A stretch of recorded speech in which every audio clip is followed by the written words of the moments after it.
Hello everyone. Thank you for the warm responses for the first video. I got around 100 views and 28 subscribers. I liked it. Obviously, if the whole series would be helping everyone, then I'm more than happy about it. Thank you. So this is the second video of the series. First मैंने introduce किया हुआ था थोड़ा बहुत चीज़ों को लेकर. The second video introduces you to some of the basic concepts. So let's start. Now the whole idea for what we are trying to solve here is that we want to be able to succeed or solve the consulting case studies or the guesstimates problem जो हमें consulting cases या फिर interviews या फिर like case interviews में हमें पूछे जाते हैं. Basically what they ask for is कि what is your thinking process. See, there are multiple levels of thinking. Those who are in science background or mathematical background, उनका क्या होता है, there is more leaning toward the analytical mindset. Arts की जो होती है उनकी थॉट प्रोसेस अलग होती है, कॉमर्स की थॉट प्रोसेस अलग होती है, साइंस की थॉट प्रोसेस अलग होती है.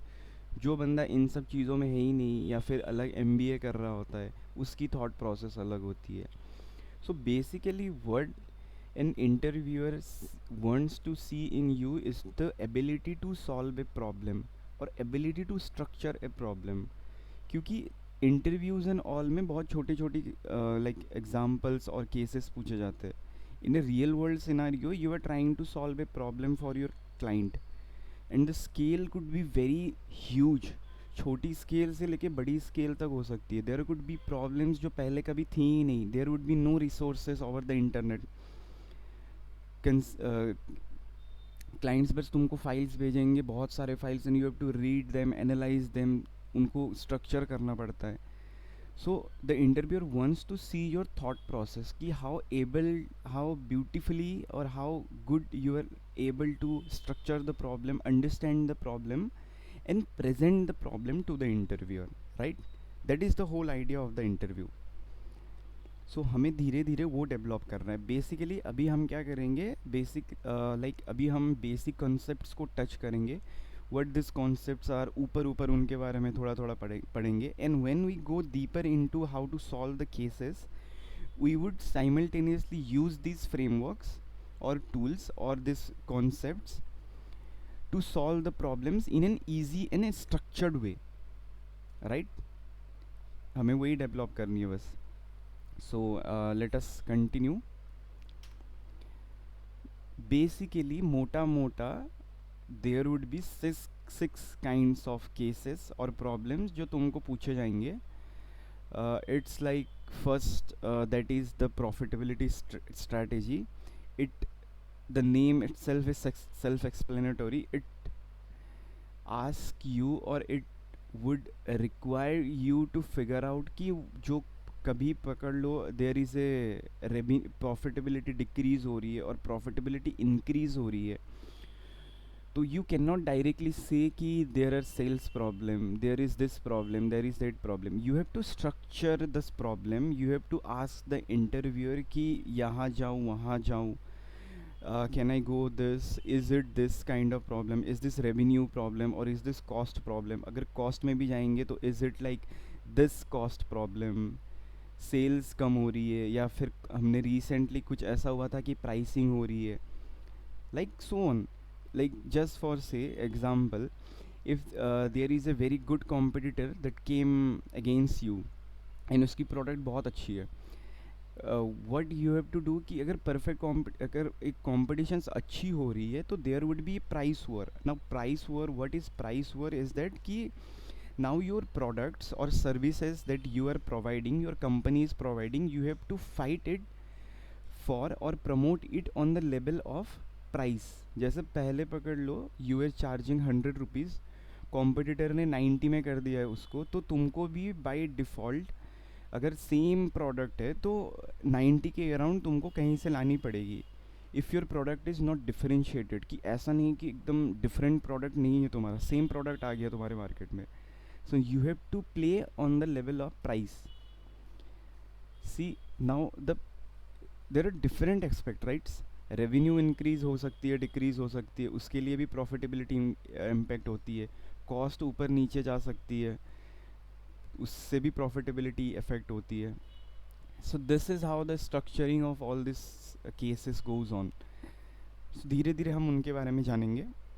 There is this another kind of cases call market entry, whether the market is feasible or not. We have to find out for a product or a service or a company whether it is good or feasible to enter the market. Just for example, when Amazon entered India, it is not that they directly thought ki India could be a good market. There are huge number of people or population, so we have to go there. No, they analyzed it first. उनके बहुत सारे strategist होते हैं जो figure out करते हैं कि whether the Indian market is feasible or not, whether it is profitable to enter Indian market or Chinese market, whether it is feasible to enter Indian market or Pakistan market, right? That is how things go on. There is also this growth strategy cases, like which mainly focuses on the growth part of the products, कि हमें further future growths कैसे लानी है इस चीज़ में. And there are pricing strategies. Like pricing strategies, there are different kinds of pricing. Like there would be cost based pricing, there would be profit based pricing, like there would be many bundling कर सकते हो. If you were, suppose अभी recently Bombay Shaving Company is giving 3 products in 99, like those pricing ki how you level up your prices or how you optimize your prices for maximum revenue or maximum sales, those kind of problem. And GTM, which is go to market strategy or new product launch, हम धीरे धीरे पढ़ेंगे उनके बारे में. This go to market strategy and market manager sorry, mergers and acquisitions problems are more on a hard kind of thing, hard level. उनके बारे में हम धीरे धीरे पढ़ेंगे, but we will touch them. The last two are on a hard scale, क्योंकि this are not usually asked in a interview, but if there is a very intense competition and there is a very good level of candidates going on, कहीं ना कहीं segregate करने के लिए the hard problems would arrive, right? So धीरे धीरे हम उनके बारे में जाएंगे. Mergers and acquisitions are simple, you know, the mergers and acquisitions के बारे में, whether it is like dilutive or accretive, ये सब, whether it is good to merge or like this, everything. धीरे धीरे हम उनके बारे में पढ़ेंगे. Do not put emphasis right now on it. We will see around it. The first and the foremost concept or tool we would be learning is the MISI. It is one of the most fundamental idea that helps you to build a structured framework or a structured way for any problem, right? MISI, which stands for mutually exclusive and collectively exhaustive. Now, what mutually exclusive and collectively exhaustive means is that, let us for example, like example से पहले हम खुद पढ़ लेते हैं कि what mutually exclusive means. There would be no overlaps and each elements in a breakdown or in a group should belong to just one category. Now in the bottom right you can see mutually exclusive, there are one group or there are two group. Let it be any kind of group. If there is a point, let it be कि कुछ भी पकड़ो. If there is a person, there is a thing, there is a point जो group 1 में है, it cannot be on group 2 because they are not even related, right? Because they are separated.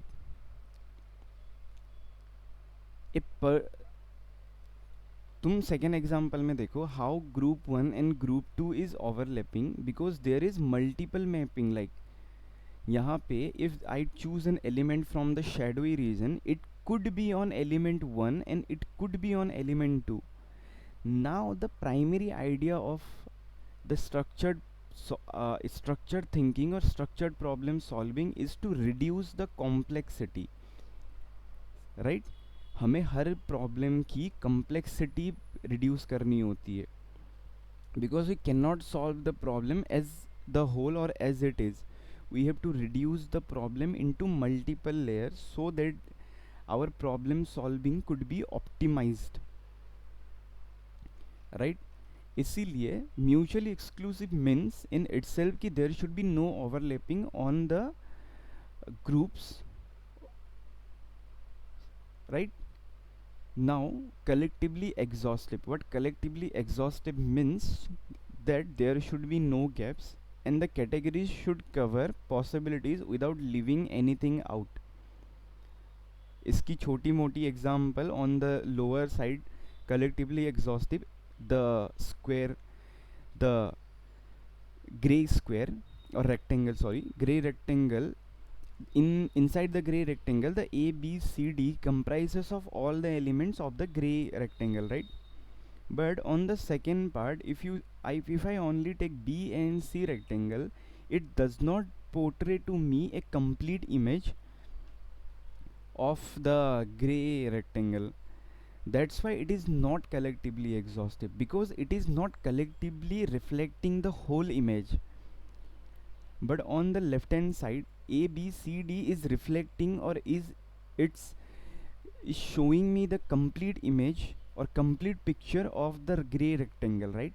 इसीलिए mutually exclusive and collectively exhaustive is a very important concept, because we need to segregate the problems into very different kinds of fields जो एक दूसरे से overlap नहीं करेंगे, to reduce the burden of double counting or multiple, like same, it's like circular referencing kind of thing. कि you know this problem, you are trying to identify the problem, and now you are very confused कि this belongs to this or this. We should not do that. Now just for example, if I break one problem, that is A, into problem A.1 and A.2, and now I see that there is no problem in point A.1, then I am 100% sure that I have to just see on the point A.2, right? हमने कितना problem reduce किया? If the whole possibilities was 100%, A में A.1 and A.2 में 50-50 हो गई, right? Now see, we have reduced the problem from a full-fledged problem to an 50% level, and it is like of immense cost saving and time saving to the institute or like to the firms. And collectively exhaustive supplements this idea, because the separated parts or the divided parts should represent the complete image. जैसे previous example में A.1 and A.2 represents the whole of A, like the 50% represents the whole 100%, like so easy. See, अभी हम इसको थोड़ा और detail में देखेंगे how this happens. An example of it, like if I ask you to calculate or find the number of students in a class, then it is very easy to we can separate the students into the number of boys and into number of girls, right?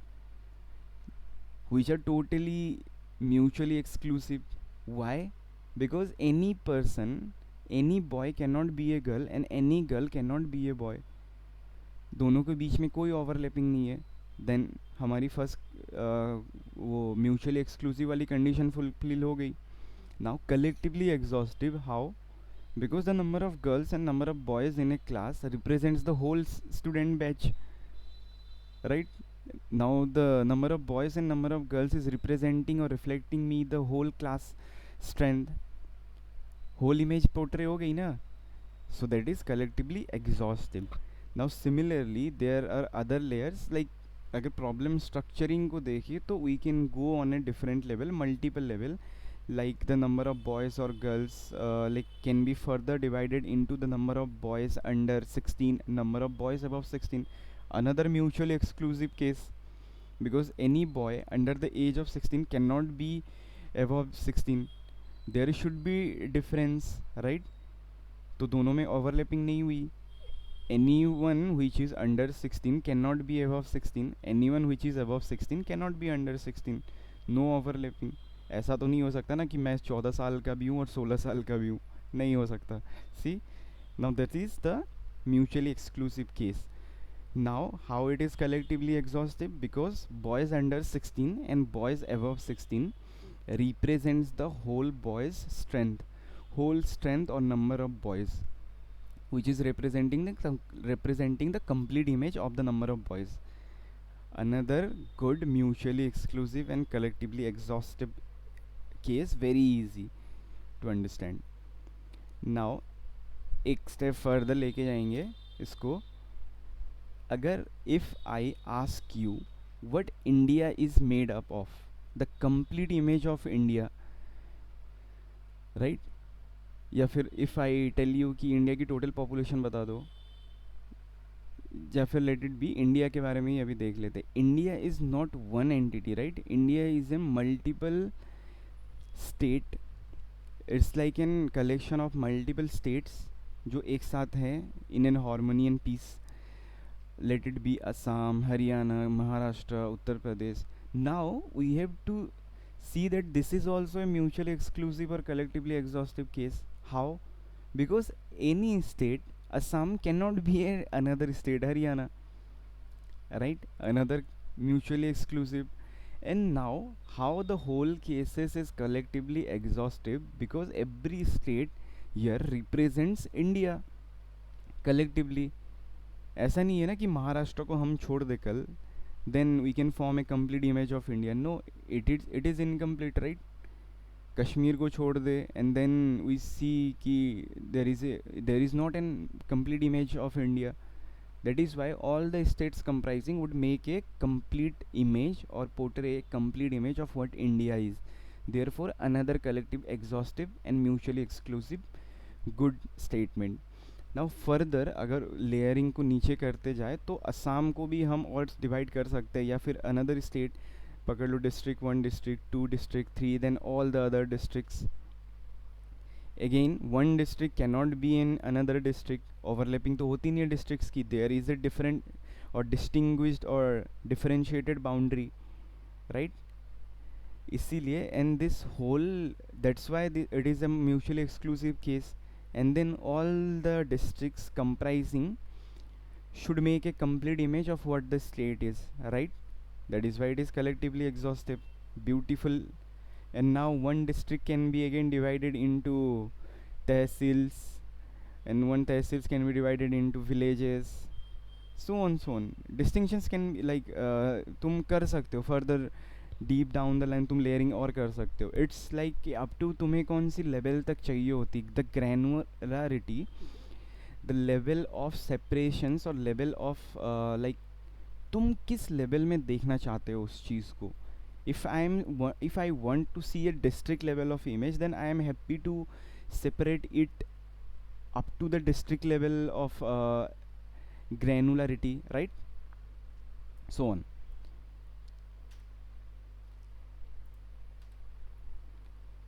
Now, a very important concept, another important concept that we need to learn is what top-down approach and bottom-up approach means, because it is very important in consulting case solving.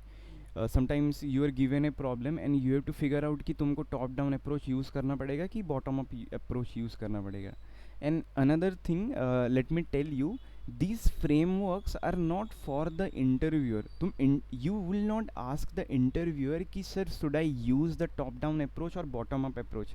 No, this is for your mental model, this is for your understanding, this is for your problem solving ability, this is for your structured thinking, to develop your structured thinking or like boost your level of thinking.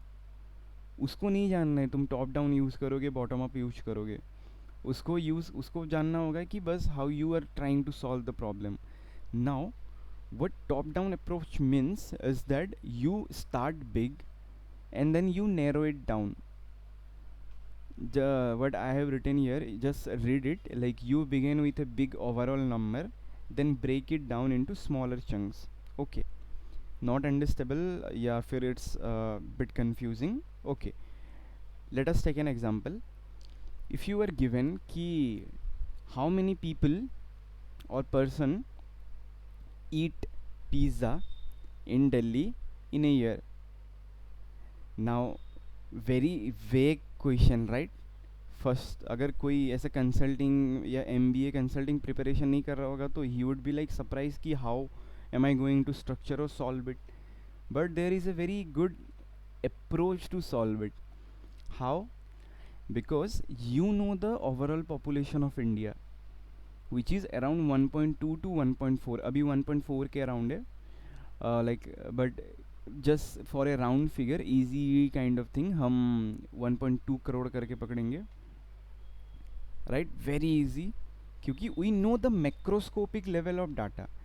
Top down approach basically tries to start big because big cause why cause we know some global or some large numbers.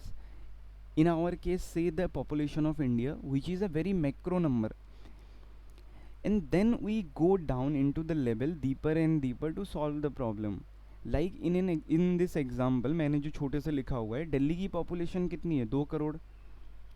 सबको पता है, every one knows Delhi की population. और you assume even if you do not know, you can take a guess कि it would be around 2 crore, because Delhi is relatively very small right compare to other. अब उत्तर प्रदेश another होगा, उत्तर प्रदेश मध्य प्रदेश होगा, तो you have to consider 16 crore और something, because Uttar Pradesh is very huge, Delhi is not that huge. And subsequently you have to make very smart guesses. If this problem was for Jammu and Kashmir, the population is also less. If this is for another hilly areas, like for the northeastern areas, the population is also very or would also go down, right? Similarly, you have to make smart guesses. Now let's assume that Delhi's population is 2 crore, which is Delhi is itself a metropolitan city. Another good guess, 50% of the people will eat pizza, right? Which is 1 crore of population eats pizza. On an average, I am not saying a person eats. On an average, a person eats 10 pizza a year. Why I am averaging out this 10 pizza? You can take 20 pizzas, you can take 30 pizzas, but you have to rationalize it कि तुमने कैसे सोचा. Just for say, if someone counters me कि the number of pizza 10, which is very less, I will assume there would be a large number of population in Delhi that is coming for a work, and that is underprivileged or on a lower strata of income. Pizza is kind of a like luxury for them, and वो शायद एक या दो खा लेंगे साल में, 5 ही खा ले साल में. But if there is a majority of the population that eats pizza on a lower scale, the whole average would go down significantly, right? Mean median mode का concept easy, right? That is why rational लगाओ कोई एक चीज़ के ऊपर and see there will be 10 pieces. It's fine if you take 20 pieces, no issue. There is नहीं कोई सही गलत, there is no right or wrong in a consulting cases problems or case interviews problem, but basically you have to take a structured smart guess and rational guess. ऐसा नहीं कुछ भी there would be 1000 pizzas a person eats each year, not possible, right? Average तो किसी भी हाल में possible नहीं है. Now multiplying the 1 crore by 10 pizza gives us 10 crore pizzas per year.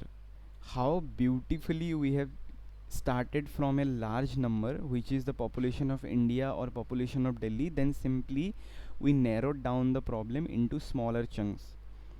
The beauty of top down approach, very fast. It is good when you know the big number, just in our case the population of Delhi or population of India, but the risk is that it is the very risky when the assumptions are wrong, because when you are narrowing it down from a very large number, the problem or the possibility of deviations would be very high, right? If you do not know the population of Delhi, let us say 2 crore, and you suppose somewhere read that the population of Uttar Pradesh was 16 crore, and now you assume and now you confuse that, and now you took the Delhi's population as 16 crores, then obviously there would be huge deviations in the outcome, right? And also it is wrong as well. 16 crore cannot be the population of Delhi in an even in an optimistic or idealistic way. That is why it is very risky when the large number or the greater the macro number is not known, or the guesses would be very different or very deviated. Now let us go into the bottom up approach. It says that you start small and then you scale up. Simple as it. In top down you start big and then you narrow it down from top to bottom. It's like you are coming from the sky to the earth, and bottom up you are going to the sky from the ground, right? You start small, you scale it up, easy as that. Now why this is another great way to solve a structure problem is that sometimes you know micro level of problems, micro level of data. Sometimes you have this micro level of data. Like if I tell you to go ask a pan wala how many pans you sell a day, now you get that you can go there and ask a pan wala कि आप कितने पान बेचते हो एक दिन में. He tells I sell 100 pans on an average. कभी ज़्यादा हो जाती है कभी कम, but on an average I sell around 100 pans. Now you see you have that ground level of data, which is the granular data, the lowest level of data, जहाँ तुमको ढूंढना है जिस चीज़ के ऊपर case. Let us give you an example for it. Same pizza problem. Now you know that the average pizza an outlet in Delhi or average pizza outlet anywhere sells around 100 pizza per day. Very low level of data. You have this micro level of data जिसमें outlet और pizza sell होती है 100 pizzas per day. You know it. Now you need to scale up, right? How beautiful it is when you know you can take the smart or educated guess, or like very smart guess. Delhi has 500 outlets. How? Put some rationale behind it. Delhi is also small. इतना तो हो ही नहीं सकता. If I say now this 5,000 outlets, we will deep down. Uh, we will हम देखेंगे इनके बारे में in deep when we go to learn in subsequent case solving problems, how we can also assume the 5,000 outlets, not directly assume it but throw some rationale behind it. But just right now say there are 5,000 outlets, then this is simply 5 lakhs pizzas per day, because 5,000 multiplied by 100 pizzas per day would be 5 lakhs pizzas per day, which multiplied by 365 would give you around 18 crores of pizzas eaten in Delhi per year. No, see how beautifully we have came to an conclusion that there are 18 crores of pizzas sold in a year in Delhi using the top down approach which and bottom up approach. Now very interesting thing to observe is that in top down approach you found out that the outcome or the number of pizzas sold are 10 crores pizzas per year, and using the bottom up approach there are 18 crores of pizzas per sold in Delhi per year. Now you see the difference, 80% difference, which is a huge difference. But this is not what this the interviewer wants you to see. But you see the beauty unit. You solved a very great or very vague problem in a very structured and a beautiful way. Now this is how like using different approaches can result in different kinds of results, which is not wrong. Both are not wrong, both are correct. Just the level of data the level or kind of data we have have direct impact on the outcome. So the pros of bottom up approach is that it is more realistic. Why? Because you know the ground level of data, you simply scaled it up. So ground level of data is always more realistic than simply assuming a macro data. And why the cons or it's very difficult is that it needs reliable small data, and which is sometimes very hard to find out, because sometimes gathering data about micro levels would be very time consuming and also resource time and money consuming as well, which is very good. Now, to give you an overall perspective, top down approach uses from starting big and then narrowing down the problem, which is like when we have macro level of data, which is means we when we need macro, a large number of data, and then we narrow it down. In bottom up approach, we have the granular data, the lower strata data or minute data, real worlds, or we can say ground level of data, and then we scale up to the level what we want, right? Very beautiful concepts. We would be using them in subsequent ideas or subsequent concepts. Another important concept you should be aware of is the Pareto principle. This is a very good principle. This is like an empirical principle. What an empirical principle means is that it is not exact to exact relation. There is not an 80-20 relation. First of all, let me clear what 80-20 relation is. Pareto principle, also known as 80-20 rule, it is very important rule or very greatly very often used rule in operations and operations management. I suppose it is also called the ABC rule or ABC principle.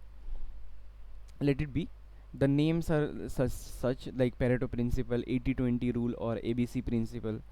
Now, what this says is that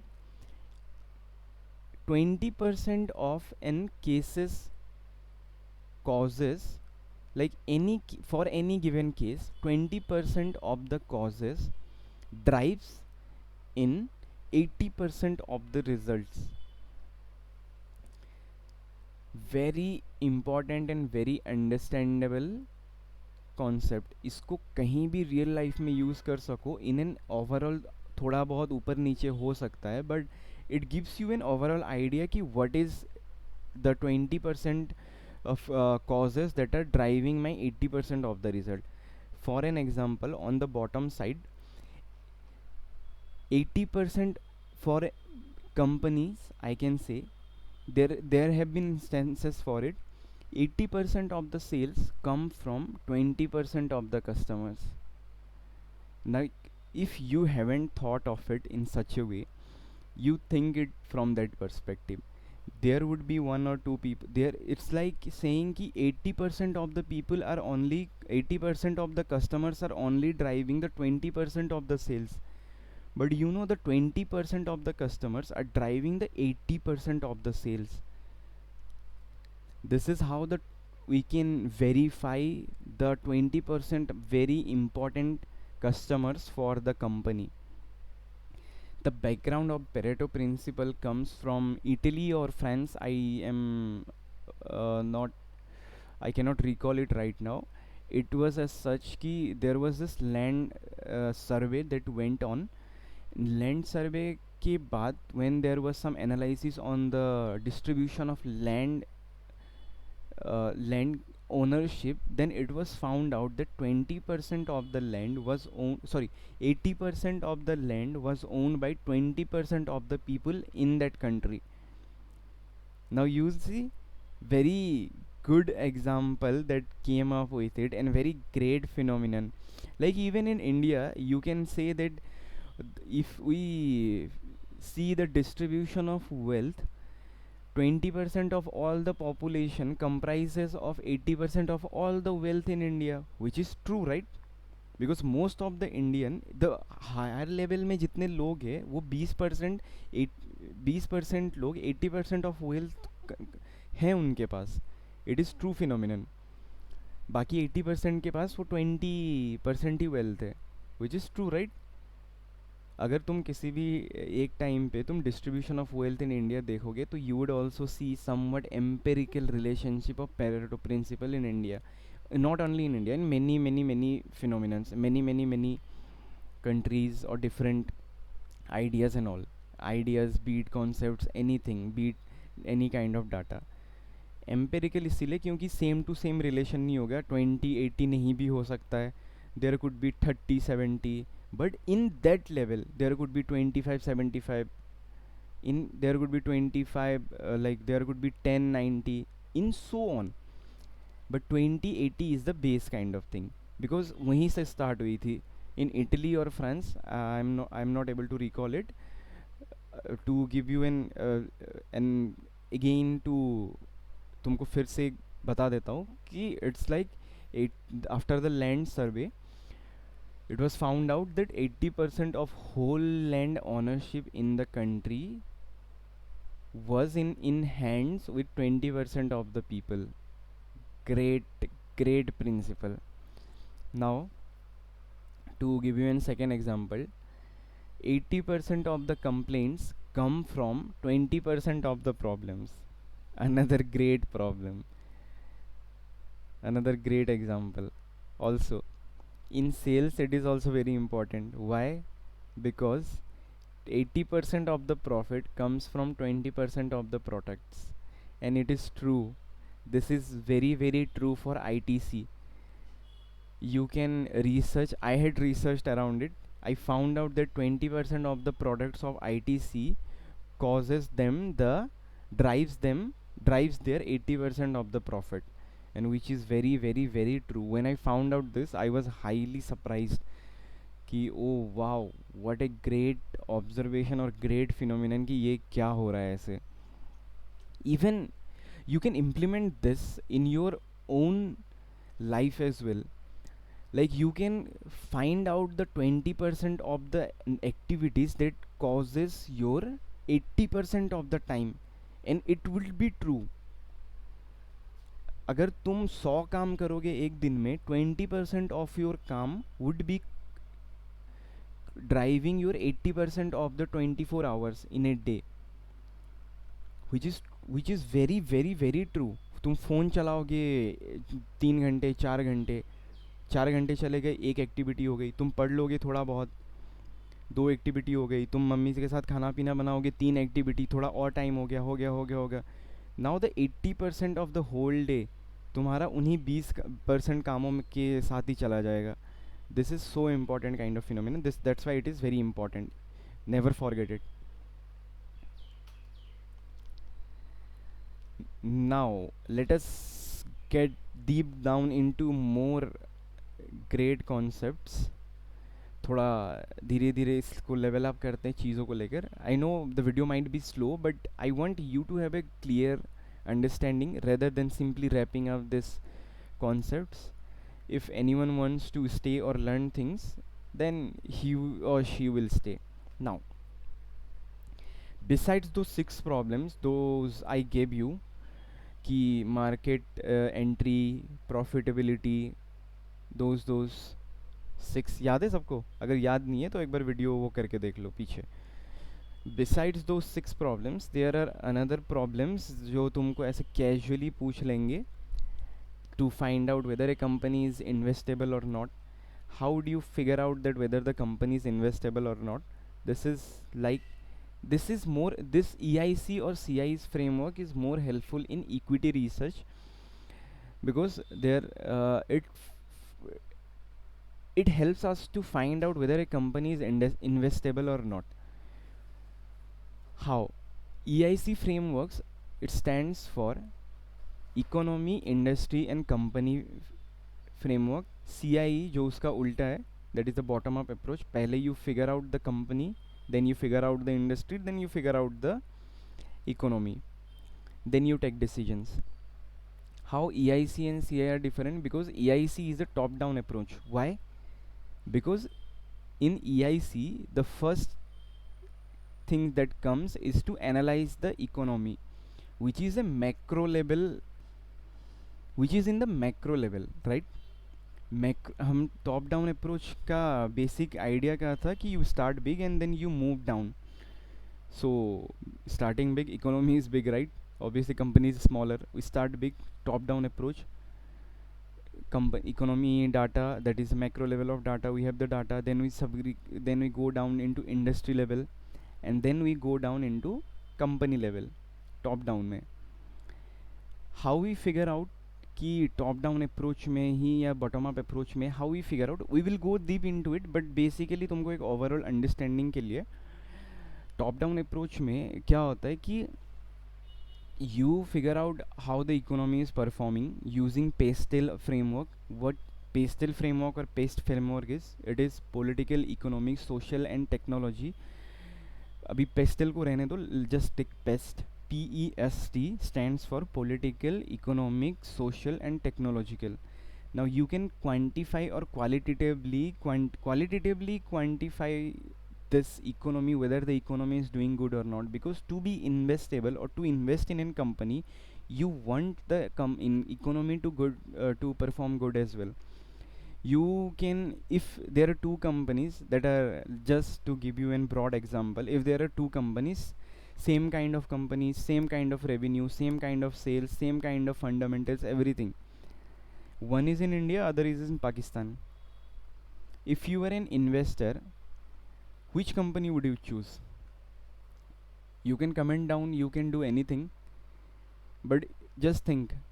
I know most of the people would choose Indian company. Why?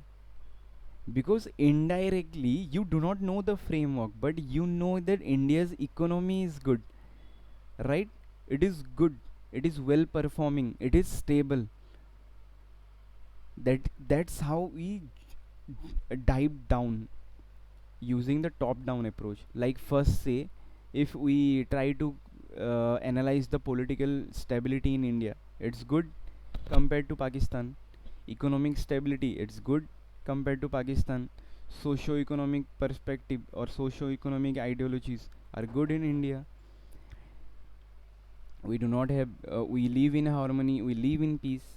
How is technology going on? The whole world is looking into the whole world is looking towards India. This is like the major technological hub, the future of the world, future of world technology. Like, see, so that's how you connect the dots. And then, one second. Uh, and then, if the economy is performing good, we go deep down into the industries. There are various industries in an economy, but we want to find out which industry is performing good, because we do not want to invest in a bad company, sorry, bad industry. So there what we do is we use the Porter's 5 forces. We are trying to connect how different frameworks are related to different frameworks. Like the pastel is a different framework which can be used in an EIC framework. Porter's 5 forces framework is a different framework which is used or which can be used in an EIC or CIE framework to find out the profitability of an industry. Porter's 5 forces, we would learn about it in the next 5-10 minutes. Gives you an Porter's 5 forces gives you an overall perspective of how the industry is performing, whether it is profitable or not. Simple as it, simple as that. If there are, suppose the economy suppose we are using top down approach, the economy is doing good, then the industry, there are 5 industries and 3 industries are going good, then we will analyze the 3 industries that are doing good, the companies under the 3 industries that are doing good. Suppose oil and natural gas in India is doing good, FMCG is doing good, then we will try to invest in those companies, trying to invest in those industries or companies of those industries, right? Similarly, we then go one step deeper and then we move to the company part. And then in company part, we try to analyze the fundamentals of the company. We try to do the fundamental analysis, which is in very finance leaning idea or concept, but we would touch those concepts also in a different level on a different lecture.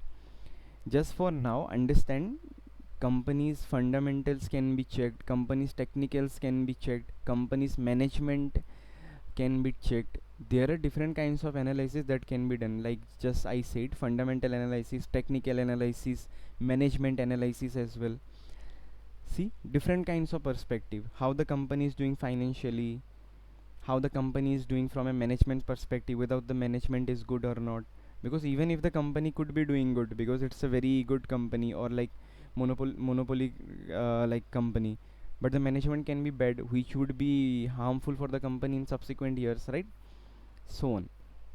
And in a bottom up approach, what we do is we start with the company or companies, like many companies, bundle of companies. Then we figure out which companies are doing good in terms of fundamental analysis, technical analysis, management analysis. Then we throw the companies out which are performing bad or which we are not fitting into our criteria. If I want any company that is performing very good in those three analysis, management analysis, technical analysis, and fundamental analysis, then I select those companies that are very good,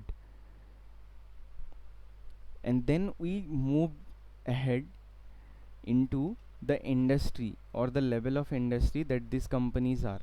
We would use the Porter's 5 forces again in the industry to find out whether the industry is profitable or not, and then we move ahead again with the profitable industries, and then we see whether the economy that in which this company belongs is performing good or not. Because I could take a pool of companies using bottom up approach. This companies could be from India, China, Pakistan, Thailand, Myanmar, anything, कुछ भी हो सकता, right? And then simply using those companies, analyzing those companies, we move to the industry, and then we move to the economy subsequently. Why this is bottom up approach? Again, because we are using micro level of data, because the data of the company is very micro level, right? It comes on a lower strata than the economy. That is why if we are going from the company to the economy, it is a bottom up approach. And if we are going from the economy to company, then this is a top down approach. EIC or CIE framework, to once again clarify, it is more helpful from a equity research perspective of view, but the mindset of the interviewer cannot be predicted. Just क्या पता वो तुमको check करने के लिए simply पूछ दे कि give me a structured way to find out whether this company whether a company would be good suitable for investing or not. Now if you tell them directly ki I would look into the fundamentals, technicals and all, then yes, you are right, but what you have missed is very important points: whether their industry is profitable or not, whether the economy is profitable or not, right? So on. This is how you build up the mindsets. Now another very important framework tool to use is the 3CP framework. This 3CP framework is that I haven't this 3CP framework does not exist. First of all, there is a framework which is called 3C, 5C, 7C frameworks, but I have made this 3CP framework because I found it very useful for me. Why I found it useful for me? Because whatever framework or tool that you would use or you would be using, it should have a very balance between internal and external factors. Like for example, in just for say in your case, अगर तुम पढ़ाई में अच्छा करना चाहते हो, you want to get into a good institute, there are two factors that are affecting. One is your internal factor, how motivated you are, how hard working you are, तुम कितने घंटे पढ़ाई कर रहे हो, कितनी मेहनत कर रहे हो वो. And then there is another external factors, whether your parents are supportive or not, whether your class that you are studying, your peers are supportive or not. This is how you are an amalgamation of internal and external factors. Similarly, even in a real world, when you are trying to solve a problem uh, does not stand alone. A problem is not like they're isolated ki the problem just exists there. No, it is like there are multiple factors affecting on it, which could be internal to the problem and there could be external to the problem. Similarly, using the 3CP framework, I try to find out the balance between the internal and the external factors of a company. How?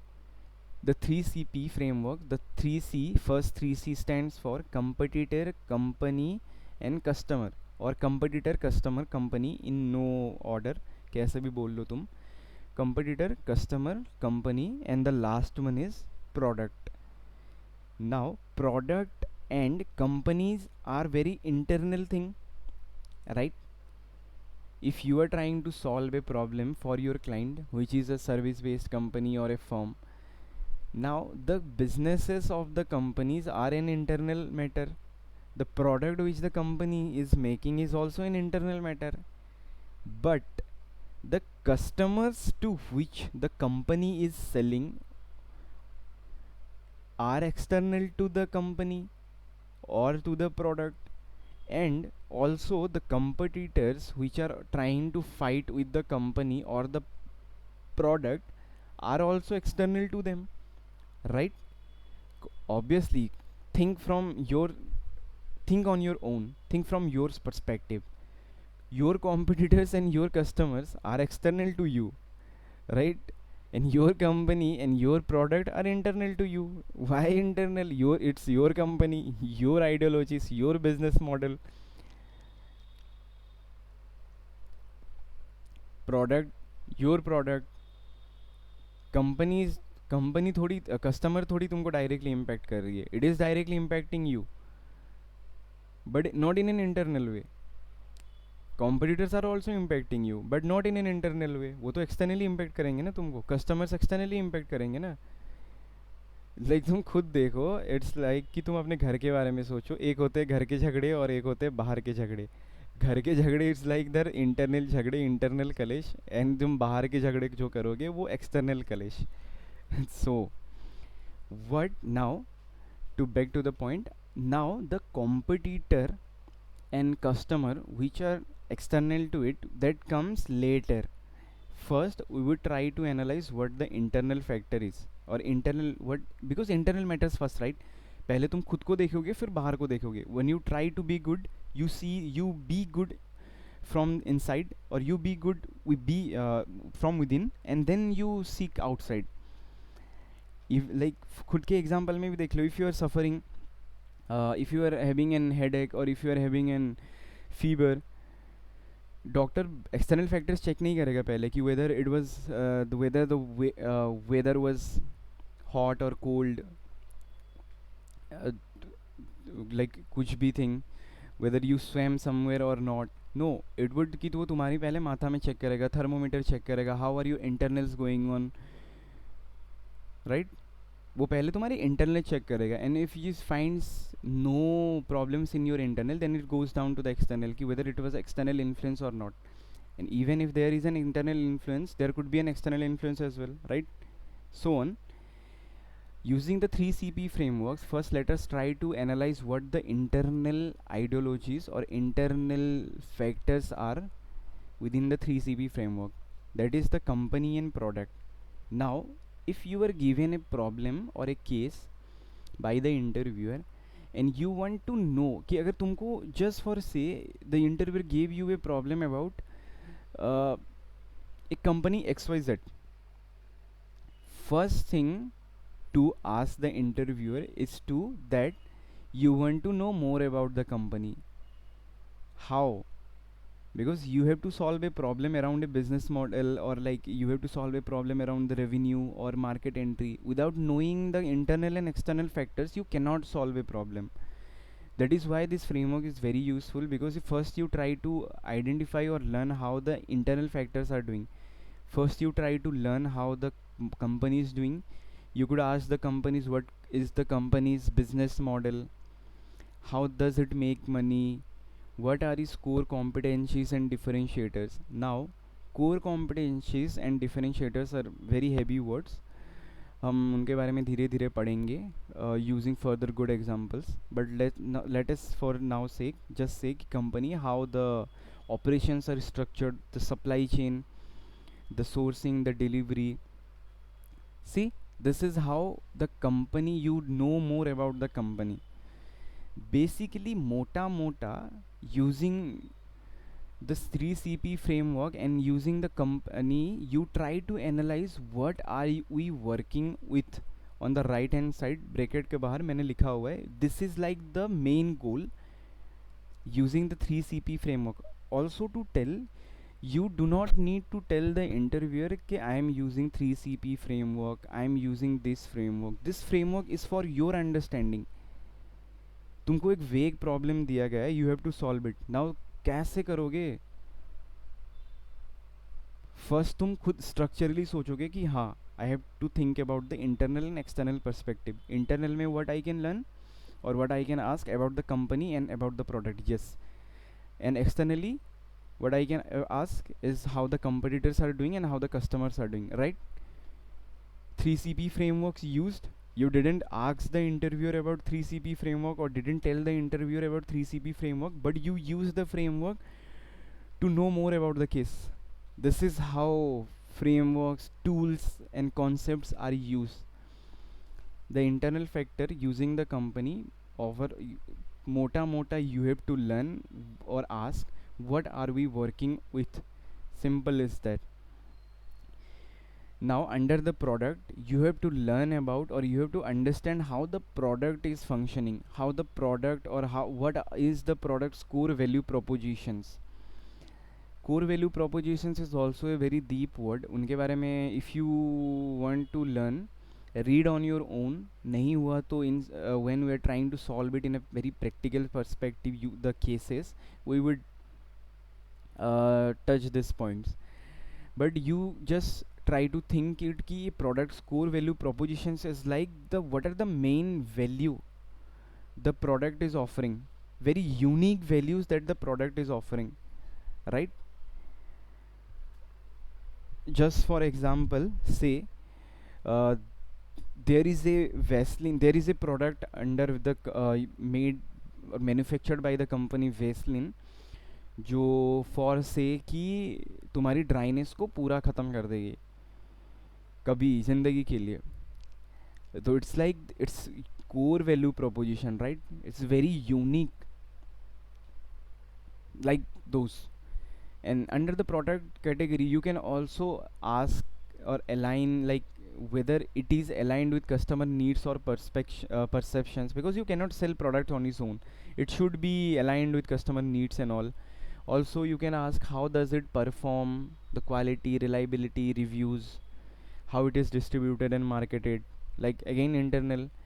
Mota under the product you can ask what are we offering and how well is it performing. On the right side जो मैंने bracket के बाहर में लिखा है, these fours are like under them the main questions or main questions that you want to solve. main questions जो तुमको understand करनी पड़ेगी to understand more about the problem. And for the external factor, the competitors, you can directly visualize or think about who are the direct or indirect competitors, what market share do they hold. Now market share do they hold plays a very important role from a market structure point of view, जो हम आगे देखेंगे थोड़ी देर बाद. competitor के under में you can ask or think what are the pricing or distribution strategies, what are new entrants or substitutes emerging. Mota you have to ask who else is in the game and what are they reviewing, or sorry, what are they doing. Khatam, end of discussion. And under the customer you have to know who the customer is, how are they discovering, choosing or buying or using the product, what problem is the product trying to solve, what is their willingness to pay. What is their willingness to pay comes very handy for pricing strategies problem, because willingness to pay is like an idea or an concept ki what is the maximum monetary value that you are willing to pay for the product or service. Suppose there is a product which the company is selling for around 10 rupees. Now a research found out that the maximum willingness to pay for those product is 12 rupees. Now the company can simply increase the price, or in a very strategic way increase the price. Why?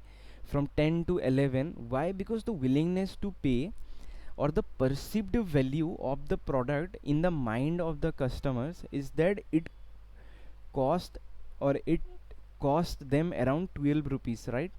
But they are selling it at 10 rupees, so it is like a huge discount for them. That's why they are buying.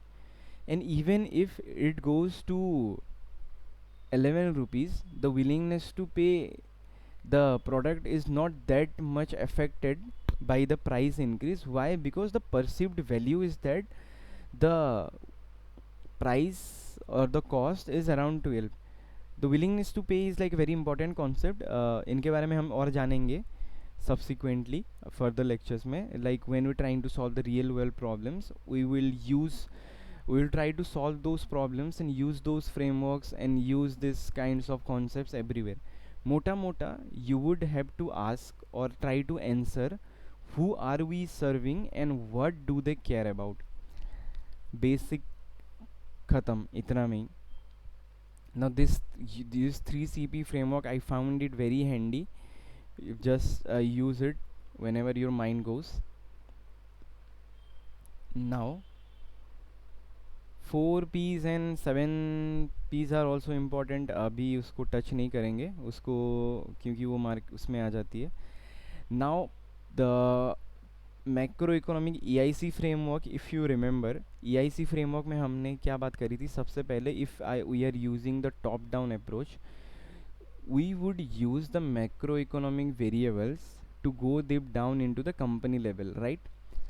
Macroeconomics variable को हमने बोला था कैसे ढूंढेंगे, using the PESTEL और PEST framework. Now the PESTEL framework जो stands for, जैसे मैंने बताया था, political, economic, social, technological, environment and legal. We have discussed about it. This is not that much important right now. जब हम exercise करेंगे तब देखेंगे, अभी नहीं इसके बारे में. What's important is Porter's 5 forces. Why? Because in interview most of the time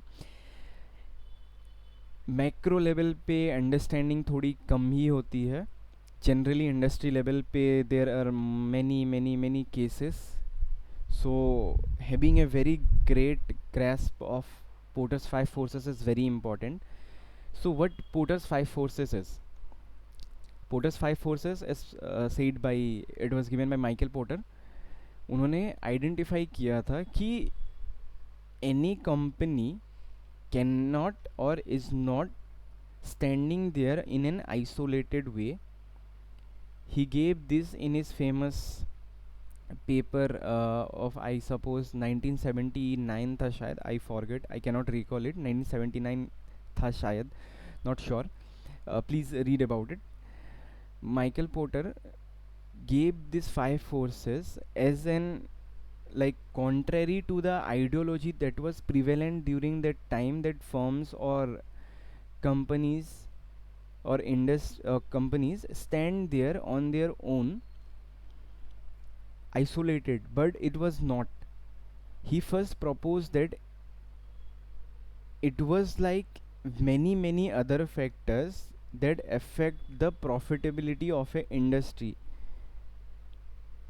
How the rivalry, he first of all उन्होंने जो 5 forces के बारे में बताया, these 5 forces are like you can see on the screen.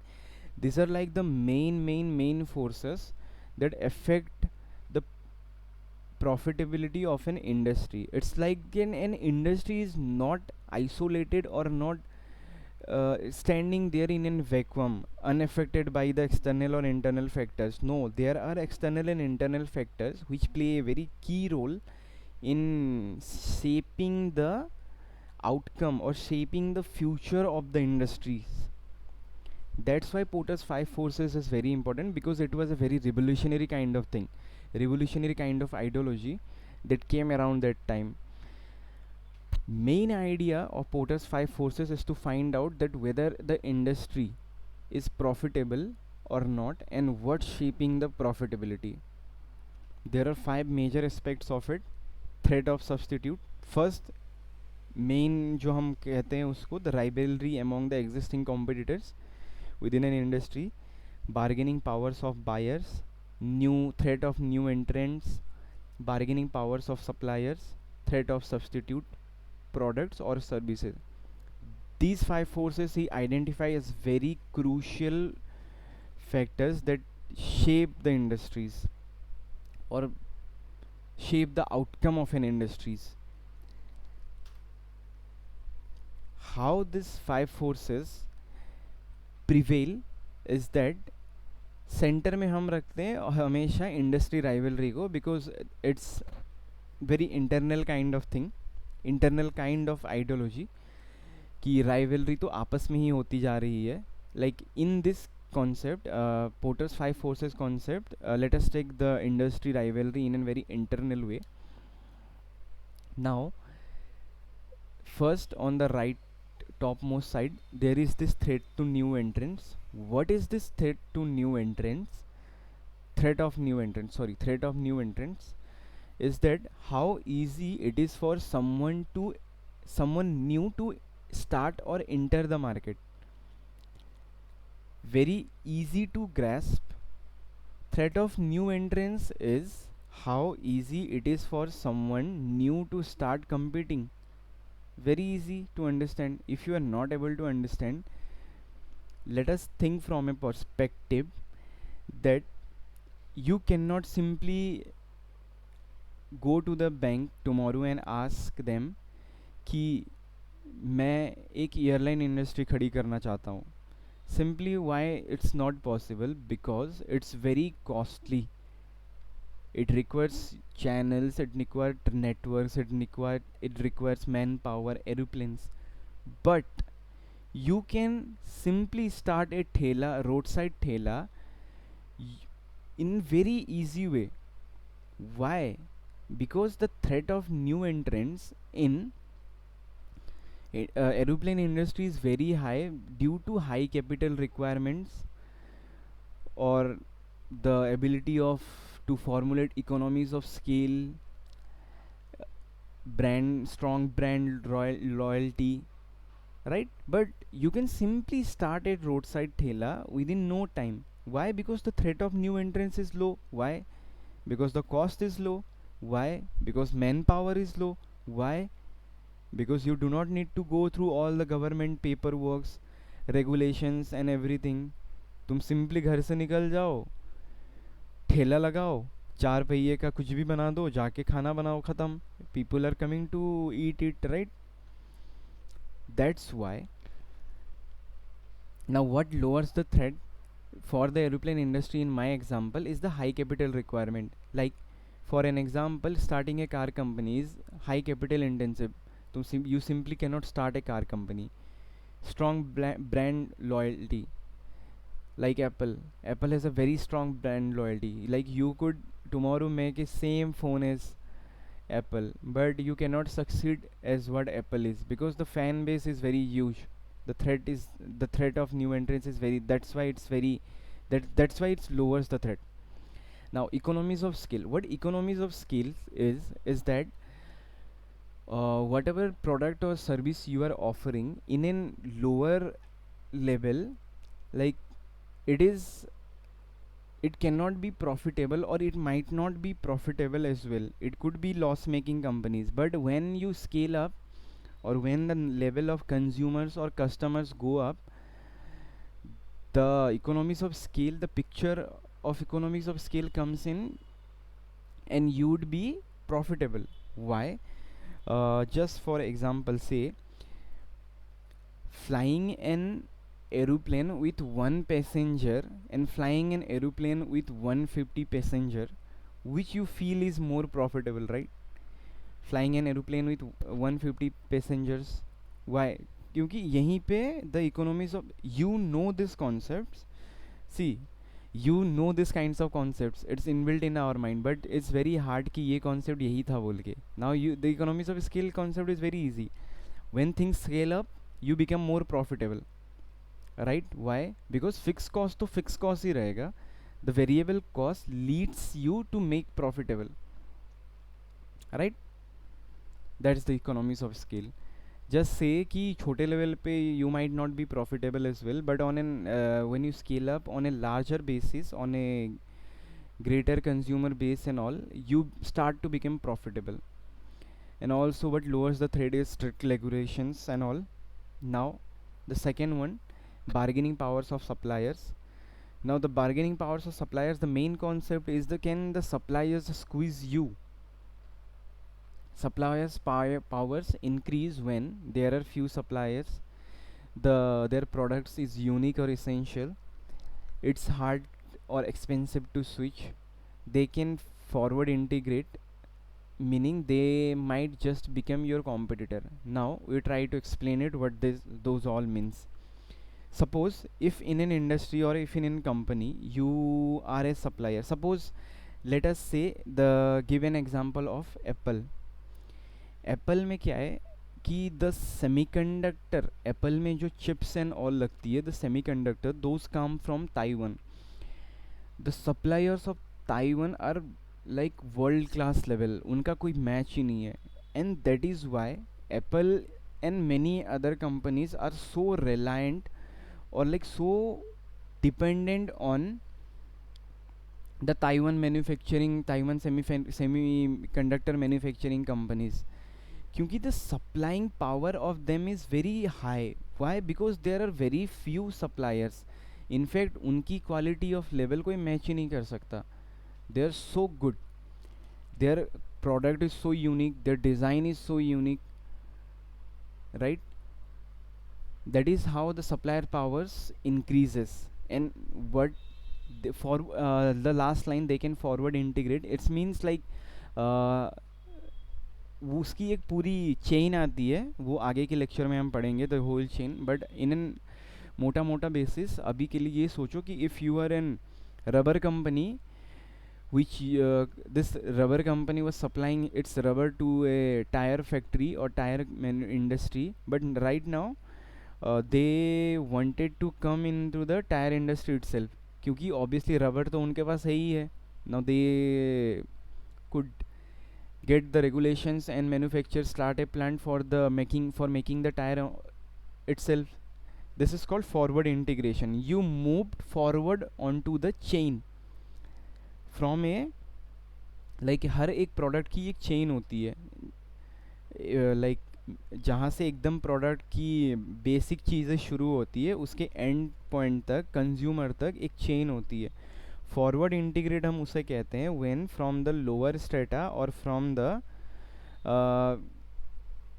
Starting point you move to the consumer side. जैसे अभी just example rubber के case में you had the rubber which was like a main ingredient for the tire industry. Now you move towards the tire manufacturing, which is forward integration, right? Because you moved to the higher level of strata. अब tyre के बाद तुम direct consumers के बाद जा सकते हो. See, that is how forward integration is. Now the another would be threat of substitutes. What is threat of substitutes means? Can customers replace your product? Like for example, taxis versus Uber, email versus Slack, butter versus olive oil. Like a good example would be butter versus dalda. I don't know how many of you are aware of what dalda is. Dalda was like a substitute for butter, गरीबों का butter. तो डालडा एकदम butter जैसी होती थी, उसको रोटी वोटी में डाल के खाते थे तो वो बहुत अच्छा होता था. But later it discontinued due to health issues और something, I don't know, but it was like a very rival to butter. So ये ऐसी होती है threat of substitutes. Now the emergence of Dalda gave a eminent eminent threat to the butter industry. Why? Because now people, butter which cost very high, now people could substitute the butter for the dalda.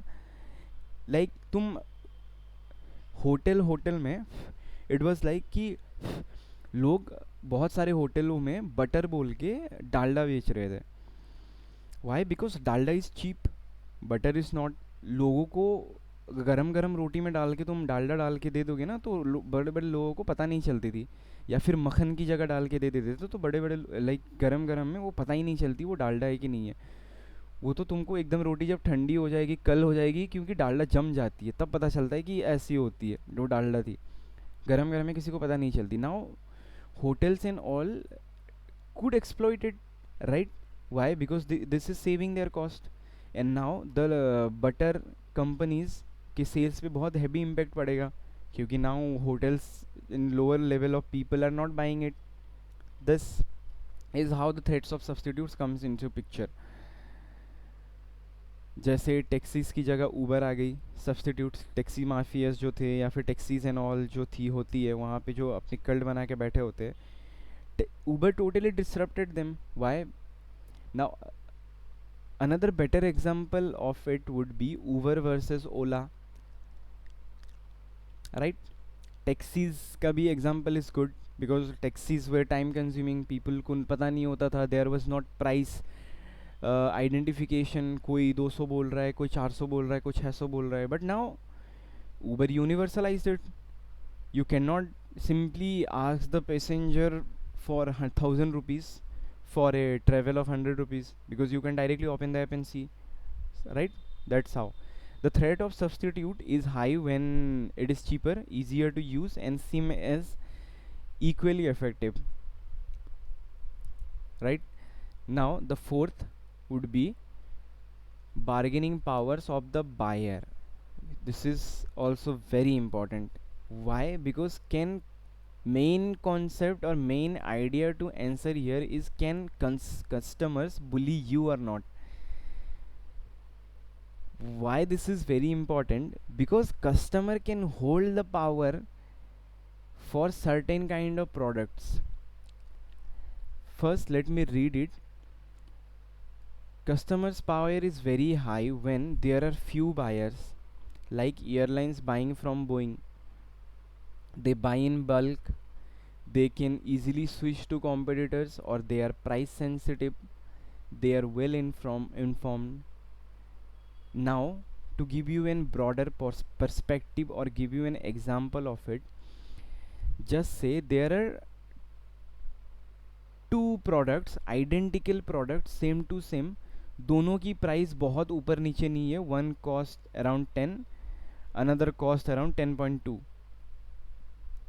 now the company for both the products would be very aware that the customers or the consumers hold an upper hand onto them.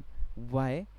Because कल अगर एक product discontinue, एक product just for say अगर एक product जो 12.2 वाला था, they thought की to raise the prices and they raise the prices to 15. now no one will buy their product. Why? Because there is same identical product for 10 rupees. There this concept, the well informed concept also comes into the picture, because the customers have the power to choose between the products. They can bully you, right? if this is not a unique product, अगर कोई ऐसा unique product है, then the upper hand is with the companies, not the customers. जैसे Covid vaccine के time पे, Covid के time पे Covishield and Covaxin held the upper hand. Why? Because उनके पास ही थी, आई थिंक जेड कैडिला और इंडिया की जो Serum Institute, India Serum Institute, they build और made Covishield. They held the upper hand, इसीलिए उनकी प्रॉफिटेबिलिटी इतनी बूस्ट हुई.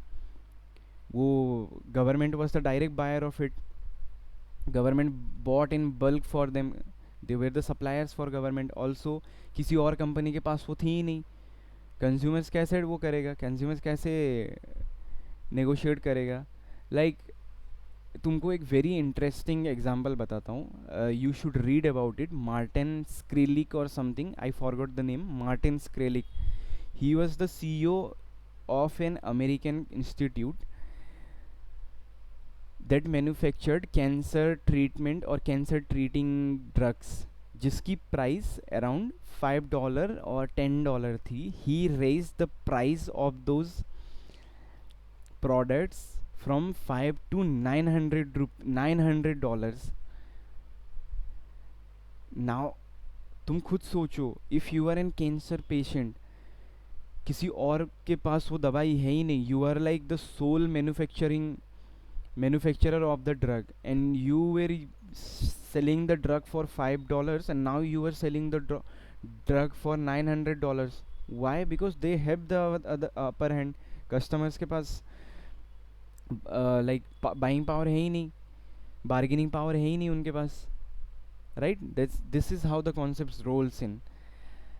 This was the overall concept. Now the middle part जिसको हमने अभी तक सेव करके रखा है, the industry rivalry. The industry rivalry is like the force number one, कि how the competitive rivalry is going on, how fierce is the battle, how many players are in the market, are they fighting on price, quality or speed, are products similar or they are, or there is a brand loyalty, is the market growing or shrinking, is rivalry, if when rivalry is very high then profits will fall, right? Simple is that. If there is a cutthroat competitions then companies will play on prices, because there would be price wars going on. कोई ऐसा नहीं हो सकता एक similar product होंगे तो कोई ऐसा नहीं होगा इफ़ देयर आर लाइक से 10 सिमिलर प्रोडक्ट्स. सो ऐसा नहीं होगा कि कोई एक का प्राइस 100 होगा, एक का प्राइस 1 रुपीज़ होगा.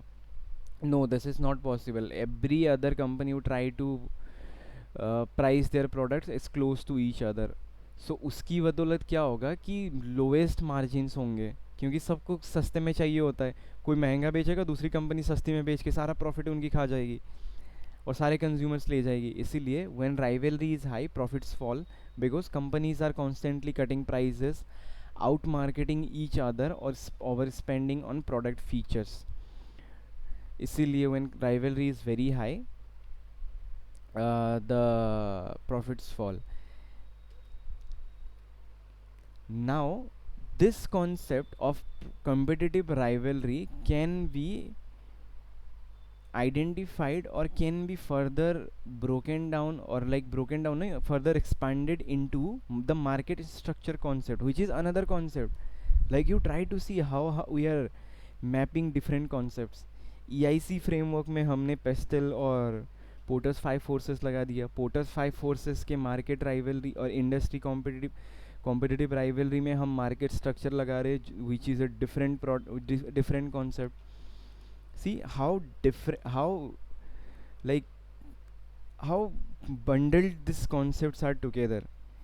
Like you could read about these concepts independently, but it's very good when you try to grasp those concepts or when you try to structure those concepts. Like तुम यहाँ पे देखो what market structure is. Market structure देखो, जैसे मैंने segregate किया हुआ है ना, these are mutually exclusive and collectively exhaustive cases, right? Another concept that I told you is very very important. See, now for the competitive rivalry, जैसे हमने बोला था when rivalry is high profit falls, right? This concept can further be expanded into the market structure concept, which is monopoly, oligopoly, monopolistic competition and perfect competition.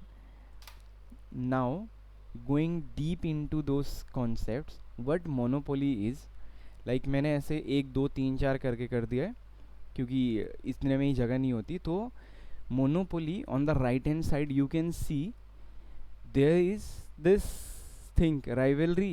what rivalry? मेरा दुश्मन तो है ही नहीं, मैं तो अकेले हूँ मार्केट में. There are many many many companies. जैसे तुम पहले पहले कभी कभी स्टॉक मार्केट के बारे में सुनते थे and there would be this guru, वो बोलता था मोनोपोली स्टॉक्स में लगा दो. वाई मोनोपोली स्टॉक्स में लगा दो? Ever thought of it?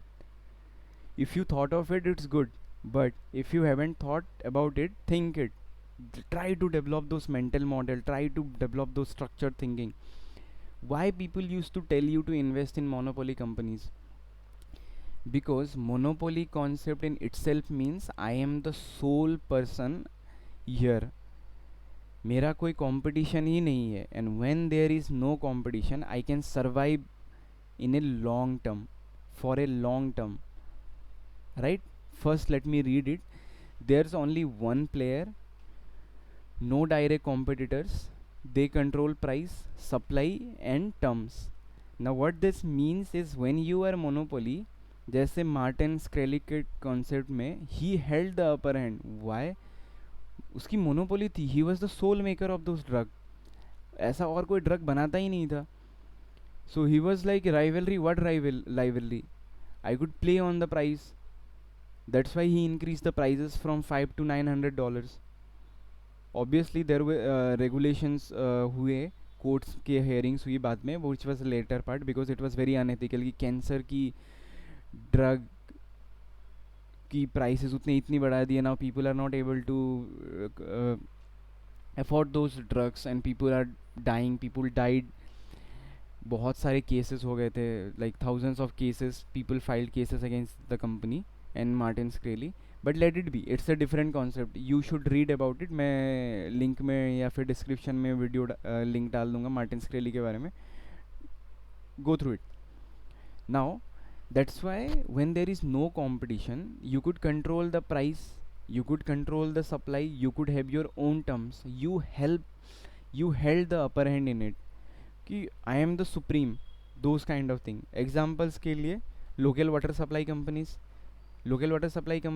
like not in India the concepts of local water supply, but in urban households or urban metropolitan, local water supply holds very power, supreme power, because बाहर से पानी आएगा नहीं, क्योंकि पानी बहुत सस्ते दाम में मिलता है, कोई दूर जाके बेचेगा नहीं. एंड लोगों को पानी की बहुत ज़्यादा ज़रूरत होती है, in deep need in of water, for water. इसीलिए local companies hold like supply for companies, patented drugs before generics, right? The example that I gave you for Martin Shkreli, same. Why Martin Shkreli was able to do it? Because he held the patented drug for the cancer treatment. That's why. Now you see, now you try to visualize and try to map down or map those concepts. Just draw the lines, connect the dots, how beautifully they are connected. Outcome of monopoly is that there is no rivalry, but heavy regulation usually kicks in. I told you as before, regulations kicked in for Martin Shkreli's companies as well. Even in India there are many monopoly companies. Read about it, read about it. In oligopoly there are few players but high stakes. Think about airline industry, smartphone makers, or car manufacturing companies, car companies. There are a few players. ऐसा नहीं कि कोई भी company मुंह उठा के car company खोल दे, no, but the stakes are high. How? Because there are only a few major players, high barriers to entry are there, price wars are rare, क्योंकि there are few players who try to differentiate the products, क्योंकि differentiated products में खेलेंगे, not in a similar usual products. Also तुमको एक overall level में देने के लिए idea, there is a concept called homogeneous product and differentiated product. Homogeneous products, it's like every other product within the industry is similar, right? Same kind of product. And differentiated product is like very different product, unique product. like मैं तुमको on an scale यहाँ पे बता के देता हूँ. ये एक पकड़ लो, दिस इज़ लाइक, ये नहीं होती है क्या, सॉरी आई डोंट नो ये क्यों लिंक नहीं हो रही है. ओके हाँ हो गई. Now this please beer with me, मेरी वो I do not have a writing board. I'm thinking of purchasing it, but let us see. Now this 4, 2 3 4, this 4 forms or are a part of an spectrum. एक spectrum के part हो सकते हैं ये. How?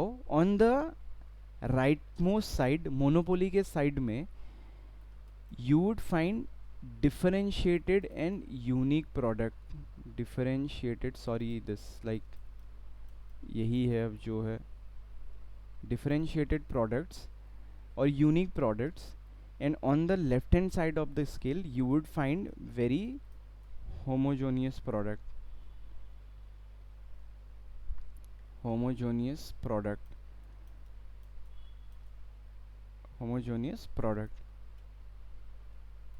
What that means, sorry,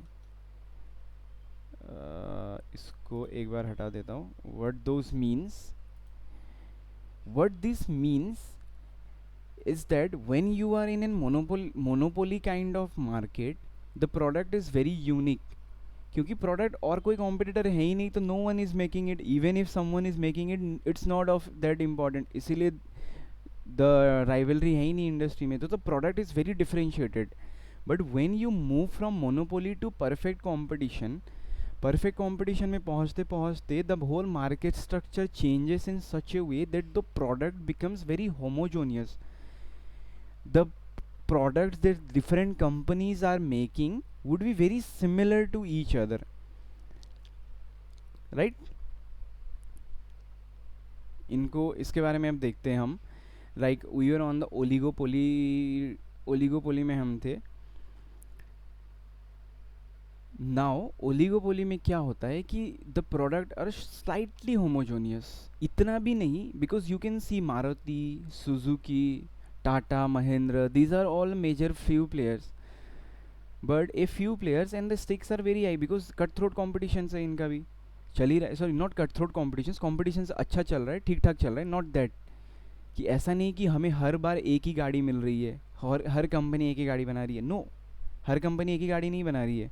we could see different kinds of products, right? That is why the products are not those level of homogeneous. Now coming to monopolistic competitions में क्या होता है, there are many players but some differentiation. एक second.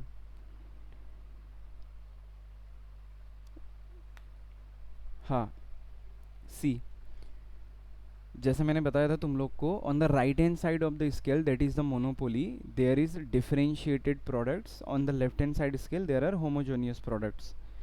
Why?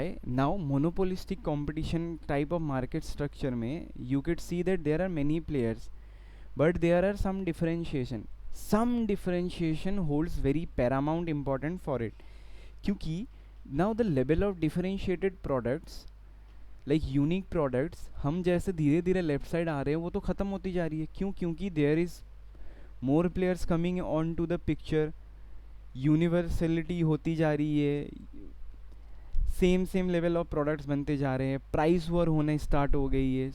दस क्योंकि many there are many players for the same kind of products, therefore the level of homogeneity increases when we are moving from monopoly to perfect competition. Now but there is still some differentiation, like I wrote it there. Now imagine a city full of coffee shops, they sell similar products but each tries to stand out in a vibe, service or menu. Like, है कि नहीं? If you think from your perspective, you could go, if you are from Delhi, you could relate. If you ever go to Hoj Khas or NCC Gate, every other hotel, every other restaurant is almost similar. वही Korean food, वही same vibe, वही same ये, वही same वो, इधर उधर, nothing different, same kind of food. Even the prices are same, almost same. But what they are trying to do is like कि gate में कुछ अलग अलग कलर लगा दिए, different kinds of lightning लगा दी. They are trying to create a different vibe. Menus को बहुत ज़्यादा सजा दिया, क्योंकि प्राइस के में ज़्यादा दे लोग कर नहीं सकते, क्योंकि every other restaurant there would be fighting around price, क्योंकि too many competitions, हर दुकान में कोई ना कोई कस्टमर जा रहा है. अगर तुमने प्राइस बढ़ा दिया तो वो किसी और दुकान में जाएगा. क्यों? क्योंकि प्रोडक्ट सिमिलर ही होंगे. अभी तक इतनी कंपटीशन हो चुकी है कि you have evolved into A monopolistic competition market, कि सारे प्रोडक्ट्स ऑलमोस्ट सिमिलर ही है, सब लोग वही बेच रहे हैं, सब लोग वही मोमो बेच रहे हैं, सब लोग वही कोरियन फूड बेच रहे हैं. इसीलिए in an very idealistic way products are slightly differentiated but not that much. Slightly, बहुत माइन्यूट लेवल पे डिफरेंशिएटेड होते हैं, but the competitors are many. Firms have some pricing power. यहाँ पे थोड़ी सी प्राइसिंग पावर इसलिए होती है क्योंकि there is a bit differentiated और differentiation on to their products. Like even if in Hauz Khas के एग्जाम्पल में फिर से देते, there are similar products, there are similar menu, there are similar food, there is similar price, but sometimes people choose one cafe over other cafe or one restaurant over other restaurant. Why? Because the vibe, कभी कभी लोग बोलते हैं ना, the vibe is very different, vibe is slightly different, तो मुझे वो वाला पसंद है, वहाँ पे शोर शराबा कम है इसलिए मुझे वो वाला पसंद है. So this is slight differentiated product, right. थोड़ा सा डिफरेंशिएशन है उनके में, तो इसीलिए there is some pricing power on to that. Marketing and branding matters a lot. See again same example, Hauz Khas और NCC gate. Marketing and branding matters a lot. If you ever been to Hauz Khas, लोग बाहर वहाँ पे खड़े होते हैं to call people कि sir please come to our hotel, please come to our hotel, please come to our hotel. The hotel could be very down the lane, but people are like roaming on the streets asking people, sir, free drinks for ladies, free free entry, free drinks for ladies और free couples entry allowed, ऐसे ऐसे बोल के. क्योंकि branding is important, क्योंकि there are so many competitors and so less differentiation, people would choose. कहीं से भी कलर अच्छी देख के या फिर लाइट्सनिंग वर्टनिंग की चमक धमक देख के पीपल चले जाएंगे एंड उनकी तो लॉस हो जाएगी. इसीलिए branding and marketing matters a lot, and the outcome of monopolistic rivalry is that moderate to high rivalry, some differentiation or softens the blow. Same मैंने जो अभी तुमको बताया. now moving to the perfect competition, there the differentiation of the product totally dies in as in there is so brutal rivalry that is going on. There are too many firms selling so identical products कि you cannot find differentiation or cannot identify which product is different from what product. I could use this product and have the same result. I could use this product and have the same result. Use another product and have the same result. You could use n number of products and still get the same result. That's why brutal competition, cutthroat competition. जैसे on a lower scale हम बता दे सकते हैं कि farmer selling weeds और vendor selling bottled water, cut throat competition. Same product, same level, कोई 10 रुपये से ज़्यादा पानी की बोतल की प्राइस बढ़ा ही नहीं सकता, हाफ लीटर की. क्योंकि people are not even aware of it. Same identical product, Bisleri, Bailey,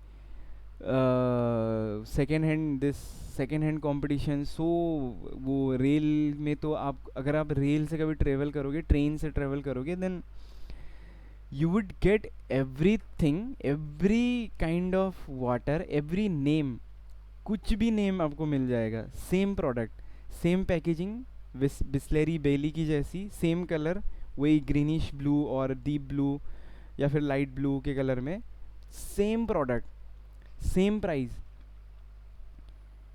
ऐसी मिलती है आपको. क्योंकि कोई बढ़ा ही नहीं सकता प्राइस. एंड ऑल्सो ट्रेन्स में ये सब ज़्यादा क्यों सेल होती है? बिकॉज वो नई प्रोडक्ट्स है, उनको सेल होना पड़ता है, छोटी छोटी कंपनीज है तो वो उनकी मार्जिन ज़्यादा दे देते हैं. इसलिए ट्रेन्स में जो वो इधर उधर करते हैं ना, वो भैया लोग जो करते, इसलिए they are selling those product instead of Rail Neer, instead of Bisleri, instead of Bailey.